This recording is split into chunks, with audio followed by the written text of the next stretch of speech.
Equity செக்மெண்ட்டோட F&O expiry date நாளைக்கு இருக்கிற இந்த நேரத்தில் உங்களுக்கு ஒரு முக்கியமான பாயிண்ட்டை சொல்லி தர போகிறேன்.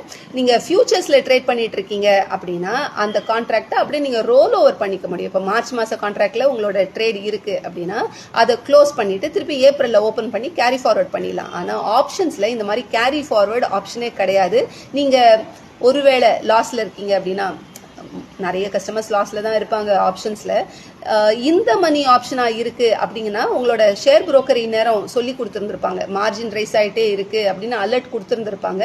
அவுட் ஆஃப் மணி ஆப்ஷன் இருக்கு, உங்களோட பொசிஷன் லாஸ்ல இருக்கு அப்படின்னா நீங்க பண்ண வேண்டிய வேலை, ஆக்சுவலா பண்ண வேண்டாத வேலை, இந்த கான்ட்ராக்டை லாஸ் புக் பண்ணணும் அப்படின்னு நீங்கள் புக் பண்ணீங்கன்னா ஓகே, தாராளமாக க்ளோஸ் பண்ணிக்கலாம். ஆனால் எந்த விதமான கட்டாயமும் இல்லை, இந்த பொசிஷன் நீங்கள் க்ளோஸ் பண்ணியே ஆகணும்னு எந்த விதமான கட்டாயமும் இல்லை.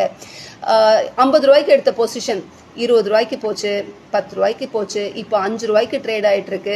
நாளைக்கு நீங்கள் பார்த்தீங்கன்னா 1 ரூபாய்க்கும் கீழே ட்ரேட் ஆகிட்டு இருக்கும், 50 பைசாலாம் ட்ரேட் ஆகும். ஐயோ இப்போ நம்ம க்ளோஸ் பண்ணியே ஆகணுமே, அதுக்கப்புறமா வாங்குறதுக்கும் ஆள் இல்லை விற்கிறதுக்கும் ஆள் இல்லை அப்படின்னு இருக்கிறப்ப நான் யார்கிட்ட கொண்டு போய் இதை விற்பேன் அப்படின்னு நீங்கள் ஒரு ப்ரெஷரை மண்டையில் எடுத்துக்கணும்னு அவசியம் இல்லை. இந்த கான்ட்ராக்டை ஃப்ரீயாக விட்டுலாம், அதுவே பரி ஆகிடும். அவுட் ஆஃப் மணி ஆப்ஷன், நீங்கள் வாங்கி வச்சிருக்கிற பொசிஷனை நீங்கள் விற்கணும்னு அவசியம் இல்லவே இல்லை.